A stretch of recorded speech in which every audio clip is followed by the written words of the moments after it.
बिस्मिल्लाहिर्रहमानिर्रहीम। अस्सलामुअलैकुम दोस्तों, नई वीडियो में खुशामदीद। दोस्तों, सबसे पहले तमाम मुसलमानों को, खास तौर पर तुर्क भाइयों को मुबारकबाद, जिन्होंने इस दिन को मुमकिन बनाया। सलाम मर्द मुजाहिद रजब तैयब एर्दोगान के नाम, जिसने आज तुर्की को इस्लाम का अमीन साबित कर दिया। आज का दिन न सिर्फ दुनिया भर के उन हलकों के लिए शोक का दिन था जिन्होंने पहली मर्तबा जंग अजीम के बाद खिलाफत उस्मानिया को खत्म करके इस्लाम की ताकत को टुकड़े टुकड़े कर दिया था, और दोस्तों कल का दिन उन नाम निहाद इस्लाम के अलमबरदारों के लिए शोक का दिन था जिन्होंने अपने आप को लॉन्च तो इस्लाम के नाम पर किया, लेकिन जब मुसलमानों पर जुल्म के खिलाफ आवाज उठानी हो तो ये कहते हैं कि कश्मीर का मसला उम्मा का मसला हरगिज नहीं है। रजब तैयब एर्दोगान ने आज खिलाफत उस्मानिया की बहाली का ऐलान किया। तुर्की अहले इस्लाम का एक ऐसा मुल्क बनकर सामने आ गया कि शायद ही दुनिया की कोई ताकत भी तुर्क भाइयों की तरफ आंख उठाकर देख सके। वीडियो की तफसील में जाने से पहले आप देख रहे हैं हकीकत की दुनिया डॉक्टर अली के साथ। हमारा चैनल सब्सक्राइब करके घंटी के निशान को दबाना मत भूलिएगा। इस वीडियो को ज्यादा से ज्यादा फेसबुक, व्हाट्सएप और सोशल मीडिया पर शेयर जरूर करें। शेयर और लाइक करने के साथ साथ कमेंट बॉक्स में पाक फौज जिंदाबाद, पाकिस्तान पाइंदाबाद और पाकिस्तान के गुमनाम हीरोज को सलाम का नारा कमेंट जरूर कीजिएगा। दोस्तों, 29 मई 1453 बरोज इतवार जब काय कबीले के सरदार सुल्तान दोम ने कुस्तुतुनिया को फतह करके उसका नाम इस्तांबुल रखा था, तो उसी दिन से शहर के सबसे बड़े चर्च को मस्जिद का दर्जा दे दिया गया और सुल्तान दोम ने मस्जिद में जो पहली नमाज अदा की वो नमाज जुमा थी। और आज कई सौ साल बाद तुर्क सदर रजब तैयब एर्दोगान ने उनकी याद को ताज़ा कर दिया है और कल बरोज जुमा हागिया सोफिया को मस्जिद में तब्दील करने का ऐलान करते हुए 24 जुलाई नमाज जुमा हागिया सोफिया मस्जिद में अदा करने का हुक्म जारी किया। तुर्की के सदर रजब तैयब एर्दोगान ने इस्तांबुल की तारीखी अहमियत की हामिल इमारत हागिया सोफिया को मस्जिद में तब्दील करने के सदारती हुक्मनामे पर दस्तखत कर दिए हैं। तुर्की के सदर की तरफ से ये सदारती हुक्मनामा जुम्मे को ही तुर्की की एक अदालत के उस फैसले के बाद जारी किया गया जिसमें हागिया सोफिया की इमारत की म्यूजियम की हैसियत को खत्म कर दिया गया था।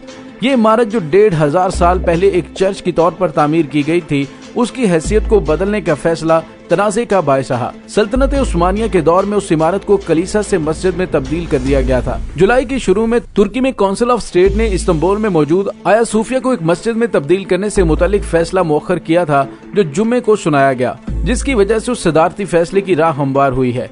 दोस्तों, इस इमारत को अक़वाम मुत्तहिदा का इदारा यूनेस्को आलमी विरसा करार दे चुका है। यूनेस्को ने तुर्की से कहा कि वो उसकी हैसियत तब्दील न करे। तुर्की के सदर इस इमारत को मस्जिद बनाने की हमायत करते रहे। मौजूदा तुर्क सदर शुरू से ही उसे मस्जिद बनाने के लिए पुरअज़्म थे। साल 1994 में जब वो इस्तांबुल के नाज़िम का इंतखाब लड़ रहे थे तो उन्होंने इस इमारत को नमाज के लिए खोलने का वादा किया था। ताहम 2018 में वो यहाँ कुरान की तिलावत भी कर चुके हैं। यूनेस्को की जानिब से इस इमारत को 1985 में आलमी तारीखी विरसे में शामिल किया गया था। हर साल लाखों सयाह हागिया सोफिया को देखने के लिए आते हैं और ये 2019 में 38 लाख सयाहों के साथ तुर्की का मारूफ तरीन मुकाम था। हालिया सालों के दौरान एक म्यूजियम में मजहबी सरगर्मियों में इजाफा देखने में आया है। इस इमारत को 537 में तामीर किया गया था और ये बाज़नतीनी तर्ज तामीर के शाहकार में से एक है और अब तक ये इमारत मुतअद्दिद बार अपनी हैसियत तब्दील कर चुकी है। सबसे पहले इसे बतौर मशरकी ऑर्थोडॉक्स गिरजा घर इस्तेमाल किया जा रहा था, फिर 1204 में सलीबियों ने इसे रोमन कैथोलिक कैथेड्रल में मुंतकिल कर दिया। 1261 में इसे दोबारा ऑर्थोडॉक्स चर्च बना दिया गया। फिर 1453 में उस्मानियों ने इस्तांबुल को फतह किया तो इस इमारत को मस्जिद में बदल दिया गया।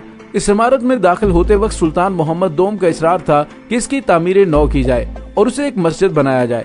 उन्होंने उसमें जुमे की नमाज पढ़ी।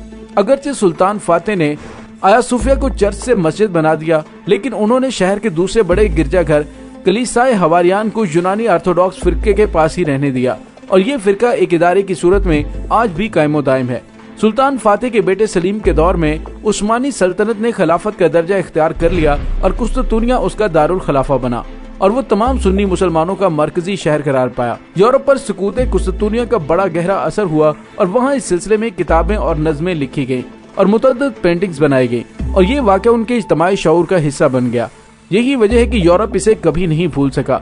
नेटो का अहम हिस्सा होने के बावजूद यूरोपीय यूनियन तुर्की को कबूल करने में हिलो हुज्जत से काम लेती रही, जिसकी वजूहात सदियों पुरानी है। यूनान में आज भी जुमेरात को मनहूस दिन समझा जाता है। 29 मई 1453 को जुमेरात ही का दिन था।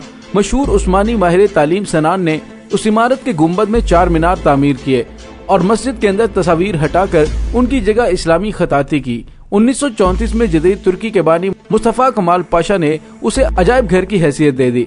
उस वक्त से इसे सेकुलरिज्म की एक निशानी के तौर पर देखा जाता है, जो तमाम मज़हब के पैरोकारों के लिए खुली है। लेकिन तुर्की की सबसे आला इंतजामी अदालत काउंसिल ऑफ स्टेट ने जुम्मे को अपने फैसले में लिखा कि हम इस नतीजे पर पहुंचे हैं कि तस्फिये की दस्तावेजात में उसे मस्जिद के लिए मुख्तस किया गया, लिहाजा कानूनी तौर पर इसे किसी और मकसद के लिए इस्तेमाल नहीं किया जा सकता। अदालती फैसले में कहा गया कि 1934 की काबीना का फैसला, जिसमें इस इमारत को मस्जिद के किरदार को खत्म करके म्यूजियम में तब्दील किया गया, वो कानून से मुताबिकत नहीं रखता। दोस्तों, इस तारीखी फैसले के बाद न सिर्फ तुर्की बल्कि पूरे आलम इस्लाम में एक जश्न का समा है, जबकि दूसरी जानिब मगरबी ममालिक इस फैसले के खिलाफ यकजुबान हो गए हैं। रूस की खबरसा एजेंसी तास के मुताबिक रूस के ऑर्थोडॉक्स चर्च ने तुर्की की अदालत के फैसले पर अफसोस का इजहार करते हुए कहा है कि अदालत ने हागिया सोफिया के बारे में फैसला सुनाते हुए उनके तहफ़्फ़ुज़ात को अहमियत नहीं दी है। रूस की ऑर्थोडॉक्स चर्च ने कहा कि इस फैसले से इख्तिलाफात में मजीद इजाफा होगा। इनाम याफ्ता मुसन्निफ ओरिहान पामिक ने कहा कि आज लाखों सेकुलर तुर्क इस फैसले पर रो रहे होंगे, लेकिन उनकी आवाज कोई नहीं सुनेगा। अलबत्ता तुर्की ने उन दावों की नफी की है। अदालती फैसले की वजह से हागिया सोफिया दूसरे मज़ाहब के लिए बंद हो जाएगी।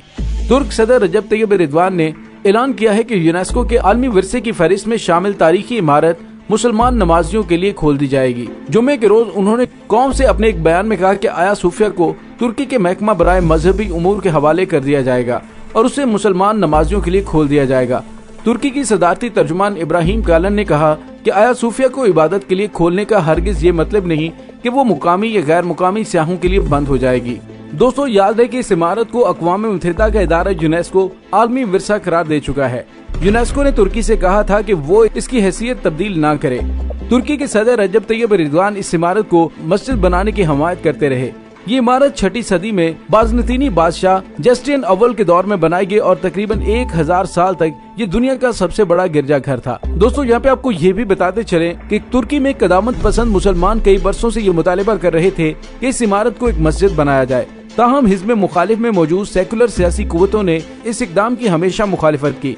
इस तजवीज़ पर बैनुल-अक़वामी सतह पर भी तनकीद की गई और दुनिया भर के मजहबी और सियासी रहनुमाओं ने इस पर तशवीश का इजहार किया है।